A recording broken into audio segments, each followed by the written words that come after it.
各位网友大家好，我是毛小妹。今天介绍一种中医最古老的外治法——督脉刺络法。今年的年号是癸卯年，这是我经历的第5个属兔和属鸡的年。在过去的1999年、2005年、2011年和2017年的夏季，都曾出现过突发的痛症和各种疑难怪病，服药无效，西医又查无异常。此时选择督脉刺络的方法是中医临床或居家自救最方便快捷、疗效肯定的首选方法。第一步，找脊柱上的压痛点，让患者取俯卧位，从颈椎开始，用大拇指逐一检查患者的胸椎、腰椎的棘突，力度要一致，一边压一边询问病人。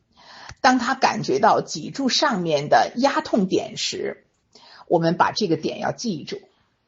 可能会有2个或2个以上的压痛点，选择最痛的那一个作为第一个点。这位患者第一个压痛点出现在至阳穴第7胸椎的位置，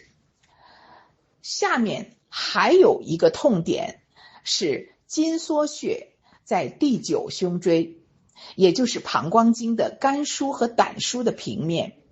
那么我们可以把这2个点作为一个点来处理。第2个点在腰阳关穴。第2步，皮肤针头消毒，用 75% 的酒精消毒压痛点周围的皮肤，从中央向外画圈消毒。我们使用的刺络针笔呢，里边是糖尿病采血的针头，针尖非常细小，也要严格的用酒精消毒这个笔头。一只手绷紧压痛点周围的皮肤，另一只手持笔点刺7到15下，范围的大小呢，要以火罐口能够盖住的范围，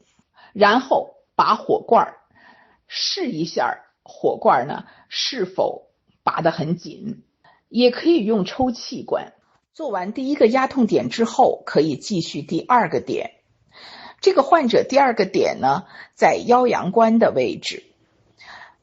这说明患者腰痛的时间已经不短了，与患者寒湿体质相关，也与他今天的主诉腰痛症状相吻合。这也正是今年阳明燥金向下向内收敛邪气达到的位置。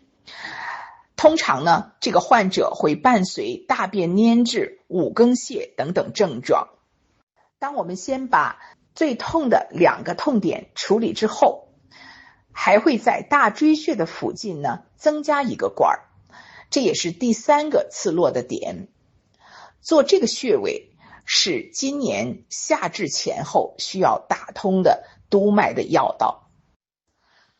由于体质不同，有些人出血多，有些人出血少，因此中间可以开启罐子，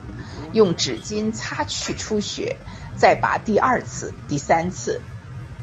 今年头颈肩的疼痛或者心肺的疾病，多可在胸3和胸5椎上找到压痛点。当见到罐下的血色变了，由最初的暗红色比较粘稠的状态呢，转为鲜红色之后，就准备起罐了。第4步，起罐忌灸。这里特别要强调一个非常重要的环节，一定要在最后开启罐之前点燃艾条，试一试艾条确实已经燃烧发热了，才去起罐。罐一旦离开皮肤，灸火就要立刻上去。如果自己忙不过来，就可以请帮手，让他事先把艾条检查好，确定已经热了。这样做的目的是趁着毛孔回缩，将爱火的阳气带入毛孔，推动督脉的气血继续疏通，进一步融化阻塞点。切记，一定不能让寒气进入汗孔。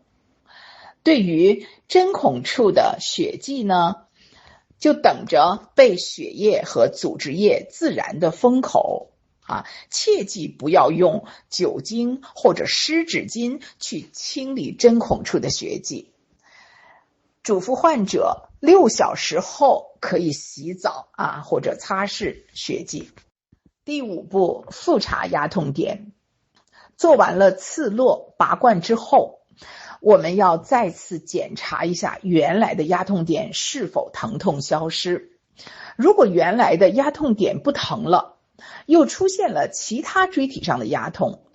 这时候就可以让病人站起身来感觉一下之前的症状是否减轻或消失。如果原来的疼痛或者症状已经减轻了一半以上，就说明当下金星的影响已经得到了一定的缓解。新出现的痛点呢，是身体以前留下的病气，可以考虑隔日再查，然后呢再做处理。刺络治疗一定要根据患者的身体情况，对于老年体弱者、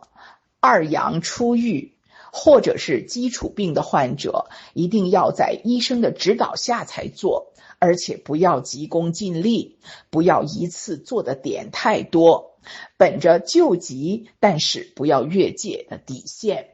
请关注人体气象站，学习更多的五运六气大智慧。